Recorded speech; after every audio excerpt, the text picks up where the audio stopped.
The Republicans are soft. They only hit their own. Like Mitch, they hit their own. They don't hit. If he spent the same time hitting Schumer and Biden, the Republicans would be much better off, that I can tell you.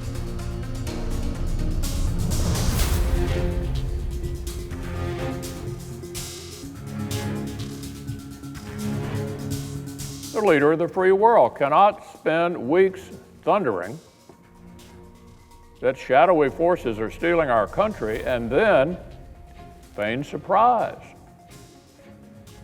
when people believe him and do reckless things.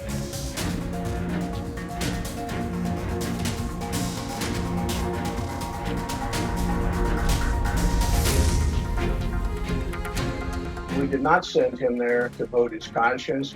We did not send him there to do the right thing or whatever.